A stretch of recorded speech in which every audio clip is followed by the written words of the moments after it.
제가 결혼하기 전에 아내 몰래 반지를 보러 갔습니다. 그러니까 서프라이즈죠. 뭐 프로포즈라고 하기에는 너무 그건 거창한 것 같고, 서프라이즈를 하기 위해서 반지를 보러 갔는데요. 결혼 반지니까 빼놓을 수 없는 게 무엇이겠습니까? 다이아죠, 다이아. 근데 견적을 내보니까 다이아가 너무 비싼 거예요. 너무 비싸서 그러면은 그냥 한 명만 하자 해서 이제 한 명 것만 해주세요라고 얘기를 했습니다. 그래서 사장님이 이제 다이아를 하나 보여주시고 그다음에 큐빅을 하나 보여주셨어요. 그래서 제가 다이아는 이거 확실히 다이아 같이 반짝반짝거리고 아름다운 겁니다.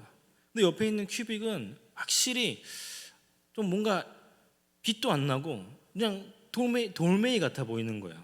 그래서 제가 뭐 아름답고 반짝거리는 거는 아내 걸로 해야겠다 싶어서, 그러면 이 반짝거리는 거를 아내한테 주고 아내 반지에 하고 이제 돌멩이 같은 건 저한테 주세요라고 했습니다. 근데 사장님이 갑자기 이상하게 쳐다보는 겁니다. 이 사람 왜 이러지? 알고 보니까 반짝거리는 게 큐빅이었고 돌멩이 같은 게 다이아였던 거예요. 그 사장님이 아니었으면 저는 아주 형편없는 서프라이즈가 될 뻔했었는데요. 여러분, 이렇게 세상에는 가짜가 진짜보다 더 화려하게 보일 때가 있습니다. 오늘날 우리의 신앙 안에서도요, 십자가가 빠진 이 가짜 복음이 얼마나 교묘하게 스며들었는지 모릅니다. 여러분, 우리가 지금 계속 살펴보고 있는 이 고린도 교회, 이 고린도 교회는 바울이 다시 이제 가기 전에 해결되지 않은 문제들이 있었다고 했습니다. 그래서 뼈아픈 그 숙제인 그 영적 권위에 대한 문제를 계속해서 해결하려고 했죠. 그래서 바울은 10장에서 13장에 걸쳐서 고린도 교회에 새롭게 등장해서 바울 자신의 이 사도권을 공격하고 있는 거짓 사도들에 대항해서 자신의 사도권을 계속 옹호하는 서술들을 계속했는데요. 이전에 10장에서 다른 것은 크게 두 가지였습니다. 첫 번째로는 우리가 참된 영적 권위를 회복해야 된다는 것이었어요. 참된 영적 권위를 회복하기 위해서는 우리 안에 있는 견고한 진을 무너뜨려야 된다라는 점을 강조했었는데요. 어떻게 하면 이 견고한 진을 무너뜨릴 수 있었습니까? 바로 하나님의 능력이었습니다.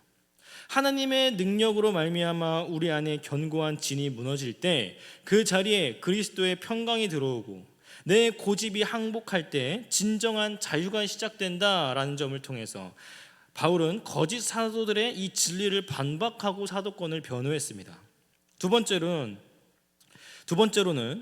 저희가 10장 12절에서 18절에서 다룬 내용들인데요. 거짓 사도들은 자기들만의 기준을 막 만들었습니다. 그리고 자기들끼리 막 비교하면서 지냈습니다. 스스로를 막 추천하면서 우물한 개구리와 같은 생활을 했다라는 것이죠. 그런데 바울은 어떻게 권면했습니까? 오직 성도는 주 안에서만 자랑해야 된다라는 사실을 권면했습니다. 여기서 주 안에서만 자랑해야 된다라는 것은 하나님이 우리 각자에게 허락하신 이 사명의 한계, 그 분량 안에서 기쁨으로 충성하면서 결국 사람이 아닌 주께로부터 오는 참된 칭찬만을 구하는 것을 의미했습니다.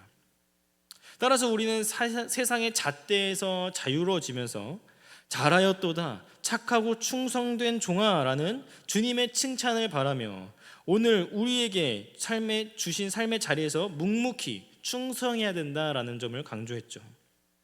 여러분, 이렇게 자신의 사도권을 옹호하면서 성도들을 참된 진리로 돌아오게 하려는 이 바울의 맥락 속에서 특별히 오늘 본문이 포함된 11장 1절부터 12장 10절까지는 조금 더 다른 전략을 구사해서 자신의 사도권을 변호하고 있습니다. 그런데 바울이 여기서 선택한 전략은 무엇일까요? 바로 자기를 자랑하는 거예요. 11장 5절부터 12장 10절까지 읽어보시면 알겠지만 온통 바울의 자기 자랑뿐입니다. 저도 이 뒷부분을 좀 읽으면서 느낀 게 어떻게 이렇게 자랑할 거리가 많은 사람이 그동안 이렇게 말하고 싶어서 얼마나 참았을까라는 생각이 들 정도였습니다. 그 정도로 바울은요, 바울답지 않게 자기의 자랑을 엄청나게 토로합니다. 그런데 그 이유가 무엇인가 봤더니 고린도 교회의 성도들이 도대체가 진짜 복음과 가짜 복음을 구별하고 있지 못하기 때문이었다라는 사실을 발견할 수 있습니다. 고린도 교회 교인들은요, 바울이 전한 이 십자가 복음의 이 단순성을 떠나서 거짓 사도들이 전하고 있는 화려하고 세속적인 다른 예수, 다른 복음, 다른 진리에 쉽게 미혹되어 버렸습니다.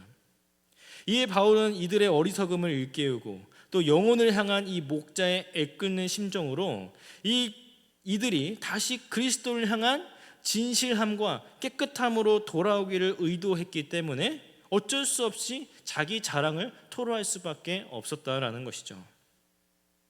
따라서 바울이 왜 자신을 내세우는 이런 어리석은 짓을 감행해야만 하는지, 그 목회적 또는 신학적 동기를 밝히는 이 중요한 단락인 오늘 본문 말씀 1절과 4절 말씀을 통해서 세속적인 다른 예수, 다른 복음, 다른 진리에서 벗어나 다시 한번 그리스도를 향한 진실함과 깨끗함으로 돌아가는 귀한 시간 되기를 간절히 소망합니다. 바울은 이 자기 자랑 시리즈를 시작하기 전에 먼저 성도들에게 양해를 구하는 형식으로 이 1절에서 복잡한 심경을 밝히고 있습니다. 1절을 보니까 원하건대 너희는 나의 좀 어리석은 것을 용납하라, 청하건대 나를 용납하라 라고 말합니다. 바울은 왜 이렇게 성도들에게 자신을 용납해 달라고 말하는 것일까요? 이제 자신이 어리석은 행동을 할 것이기 때문입니다. 여기서 말하는 이 어리석다라는 말은요, 지혜의 결핍이나 수치스러운 행동을 의미합니다. 바울에게 있어서 가장 수치스러운 행동은 바로 자기 자랑이었습니다. 그런데 헬라 문화권에서는 자기 자랑은요, 능력 있는 사람의 당연한 권리였습니다. 하지만 이것은 십자가 복음과 대치되기 때문에 이 행동은 바울은 지혜의 결핍이나 수치스러운 행동으로 규정하고 있었다라는 것입니다. 그런데 바울이 이렇게까지 자존심을 버리고 스스로 어리석은 자가 되어야겠다라고 생각한 이유가 무엇입니까?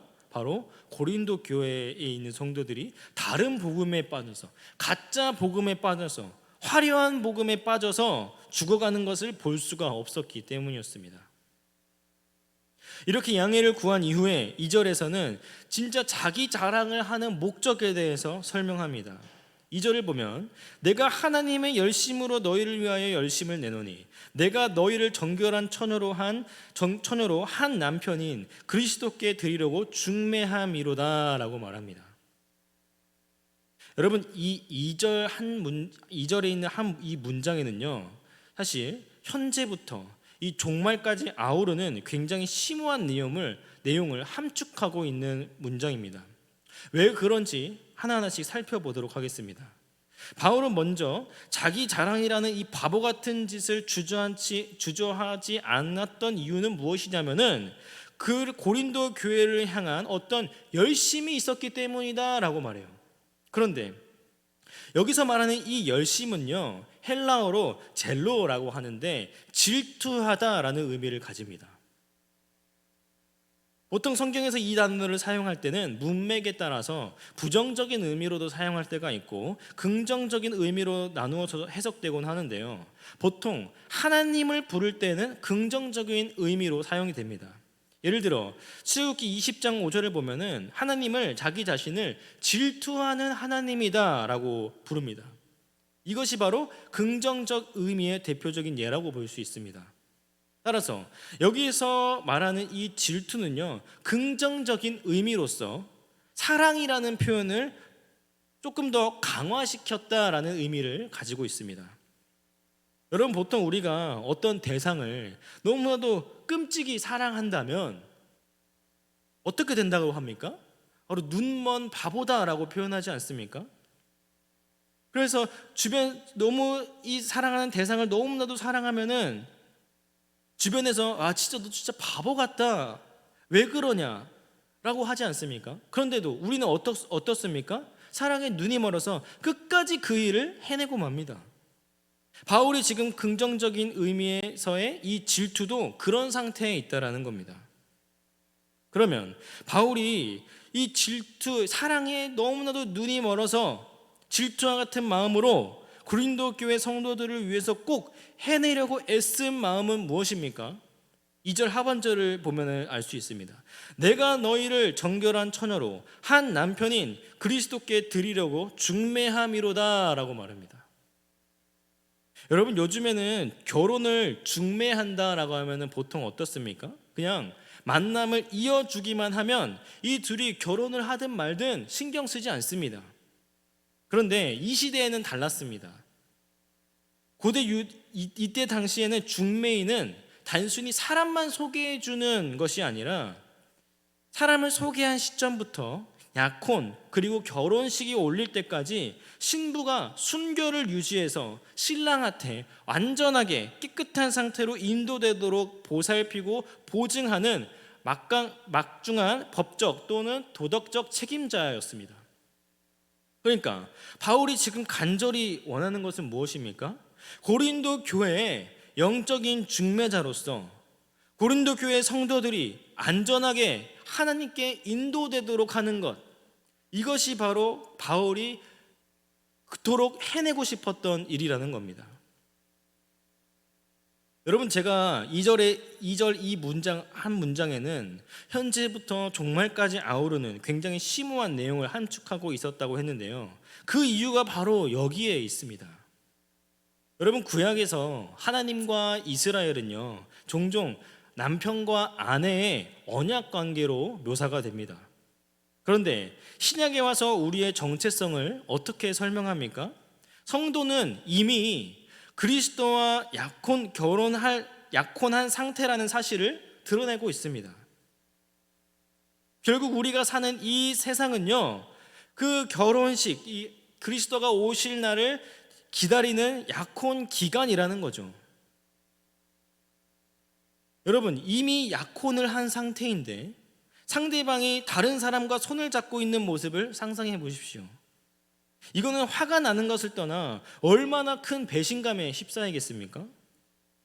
마찬가지로 바울이 지금 이 2절을 통해서 말하고자 하는 것이 무엇이냐면 바울은 이 고린도 교회 성도들이 거짓 사도들의 이 다른 복음을 따르면서 지금 영적인 간음을 저지르고 있다는 사실을 드러내고자 하는 것입니다. 왜 그렇습니까? 이들은 이미 그리스도와 약혼한 관계이기 때문이라는 거죠. 영적 중매자로서 고린도 교회 성도들이 안전하게 하나님께 인도돼야 하는데 이들이 지금 영적인 간음을 저지르고 있기 때문에 바울은 이렇게까지 말할 수 있었다라는 겁니다. 그런데 고린도 교회 성도들을 잘 감독하고 또 돌보고 양육해서 순결을 잃지 않도록 돌보는 일이 바울은요 결코 만만치 않다라는 사실을 알고 있었습니다. 왜냐하면 성도들의 그 영적인 순결을 빼앗기 위해서 사탄의 세력이 아주 교활하고 강력하게 작전을 전개하고 있기 때문입니다. 그렇다면 도대체 사탄들은 어떤 작전을 전개하고 있는 것입니까? 3절을 보면 알 수 있습니다. 뱀이 그 관계로 하와를 미혹한 것 같이 너희 마음이 그리스도를 향하는 진실함과 깨끗함에서 떠나 부패할까 두려워하노라 라고 말합니다. 여기서 바울이 말하고 있는 사탄의 계략 첫 번째는 무엇입니까? 뱀이 그 관계로 하와를 미혹한 것과 같이 라는 것입니다. 여기서 뱀이 그 관계로 하와를 미혹한 것은 교활한 거짓말로 속인다라는 것입니다. 그렇다면 도대체 교활한 거짓말이란 무엇입니까? 창세기 3장 1절 하반절을 보면은 금방 드러납니다. 창세기 3장 1절 하반절을 보면은 뱀이 여자에게 물어 이르되 하느님이 참으로 너희에게 동산 모든 나무의 열매를 먹지 말라 하시더냐라고 말합니다. 여기서 뱀은요 하나님의 말을 전하는 것처럼 말하면서 교묘하게 단어 하나를 집어넣습니다. 무슨 단어입니까? 바로 모든입니다. 모든.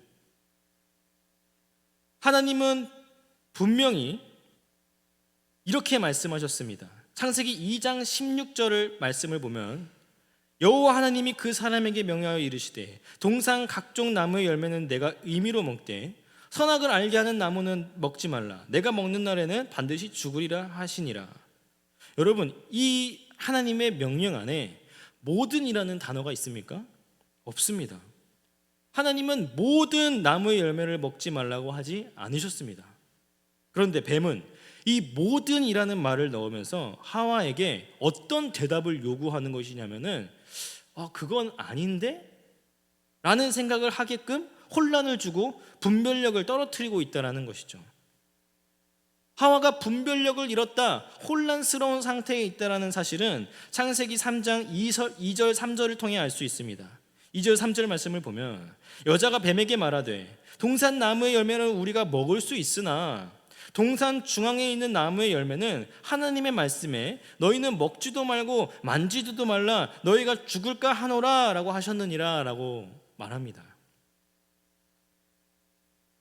여러분, 얼핏 보면 이 말이 맞는 것 같죠? 하와가 제대로 말하고 있는 것 같죠? 그러나 하와가 대답한 이 대답에는 두 가지 왜곡을 발견할 수 있습니다. 첫 번째로는 하와가 말한 만지지도 말라라는 이 말입니다. 분명한 건 하나님은 만지지 말라고 말씀하신 적이 없다는 것입니다. 두 번째, 너희가 죽을까 하노라 하셨느니라 라고 말한 것입니다. 하나님은 열매를 먹으면 반드시 죽으리라 라고 말씀하셨습니다. 그런데 하와는 이 말을 어떻게 해석합니까?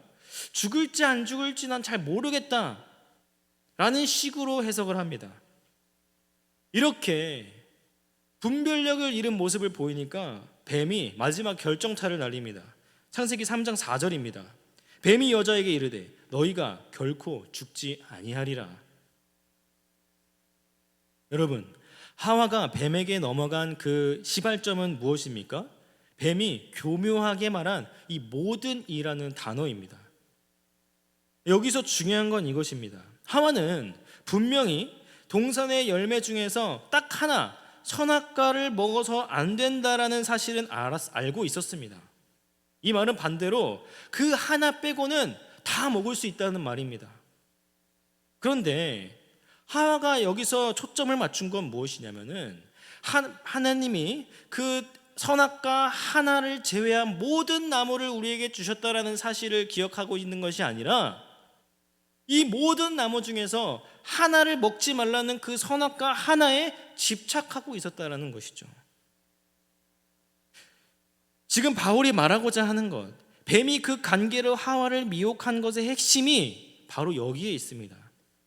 여러분, 그리스도의 십자가의 은혜가 너무나도 크고 위대함에도 불구하고 그렇게나 많은 은혜를 주셨음에도 불구하고 현재 단 하나의 혼란, 우리의 단 하나의 고난에 집착해서 거짓 사도들의 그 단 한마디에, 세상의 그 거짓 진리 그 단 한마디에 우리는 분별력을 잃어버리고 있다는 것입니다.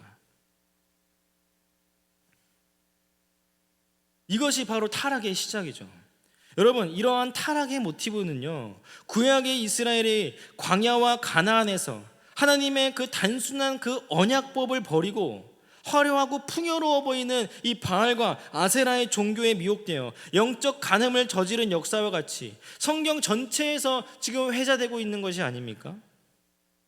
바울은 이러한 현상이 동일하게 고린도 교회에서 복음이 변질로서 되풀이되고 있음을 경고하고 있는 것입니다.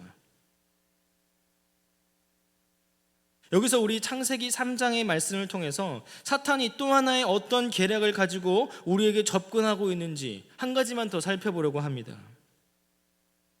이전에는 뱀이 모든 걸 먹지 말라 했느냐라고 접근했다면은 이제 5절에서는 어떻게 말하냐면 이젠 대놓고 거짓말을 합니다. 창세기 3장 5절 말씀을 보면은 너희가 그것을 먹는 날에는 너희 눈이 밝아져서 하나님과 같이 되어서 선악을 알 줄 하나님이 아심이니라 라고 말합니다. 여기서 뱀이 말한 거짓말은 무엇입니까? 선악을 알게 될 것이다 라는 말입니다. 여러분, 물론 선악과를 먹은 이후에 눈이 밝아져서 서로에게 부끄러움을 느낀 것은 사실입니다. 그러나 그것이 선악을 구별할 수 있어서 낳은 결과가 아닙니다.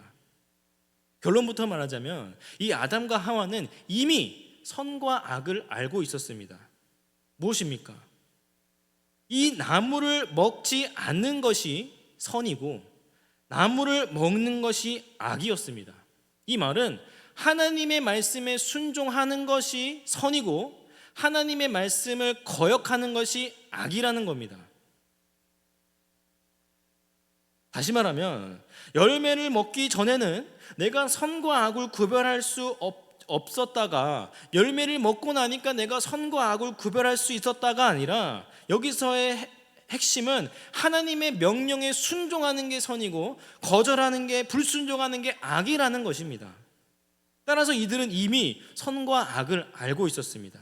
그런데 뱀은 이미 분별력을 잃은 이들에게 대놓고 너희가 선과 악을 알게 될 것이다 라고 거짓말을 했습니다. 여러분, 우리는 이미 순종으로서 선과 악을 구별할 수 있는 존재입니다. 그런데 우리는 왜 분별력을 잃고 이렇게 혼란스러워하는 것입니까? 모든 열매에 초점을 맞춘 것이 아니라 먹지 말라는 그 단 하나의 그 선악과에 집착을 하고 있기 때문입니다. 그리스도의 구원의 은혜를 바라보는 것이 아니라 십자가의 공로를 바라보는 것이 아니라 내게 온 고난, 삶의 문제들에만 집착하고 있기 때문입니다.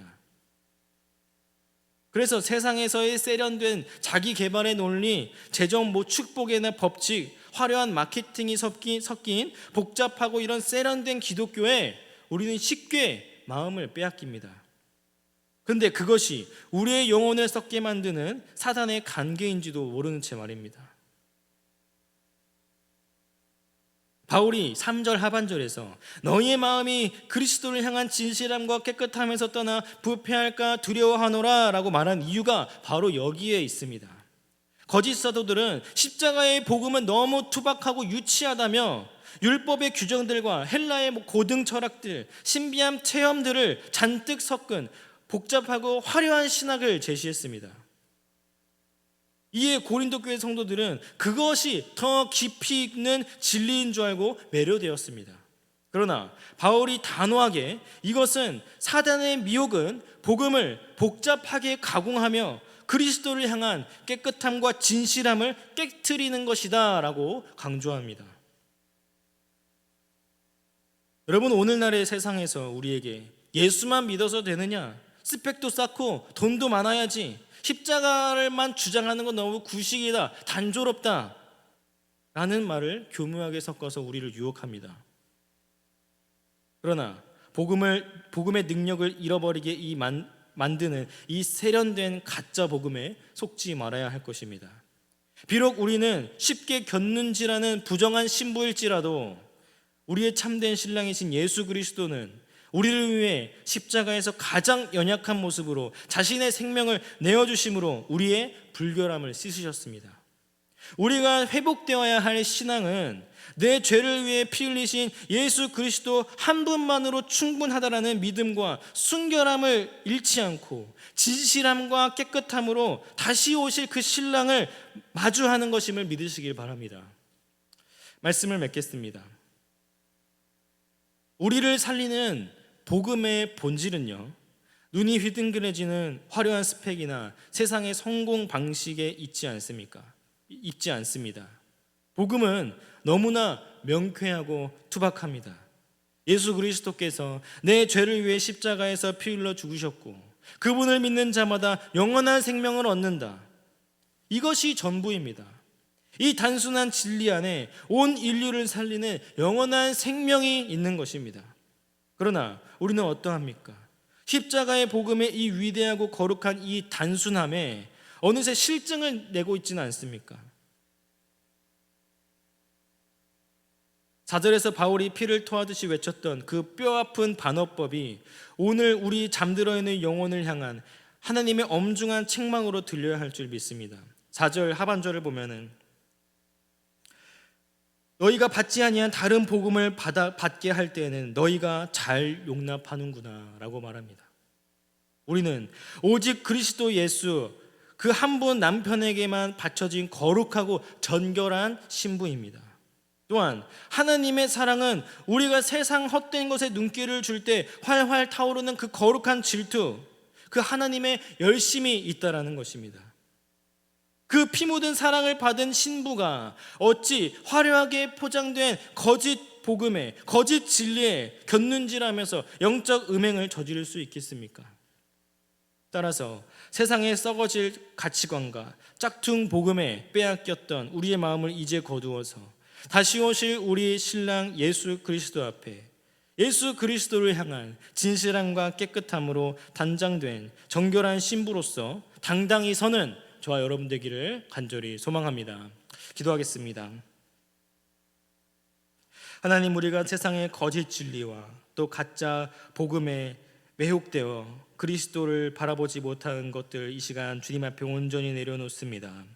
하나님, 우리가 정결한 신부와 같이 우리를 사랑하여 주신 그 신랑을 온전히 맞이할 수 있도록 인도하여 주시옵시고, 하나님 그리스도를 향한 진실함과 깨끗함으로 온전히 단장된 정결한 신부로서 그날을 온전히 맞이하며 나아갈 수 있도록 주님 인도하여 주시옵소서. 그래야 우리가 헛된 것에 눈길 돌리지 않고 오직 그리스도만 바라보며 살아가는 우리가 될 수 있도록 주님 은혜 내려 주시옵소서. 감사하며 예수님의 이름으로 기도드립니다. 네.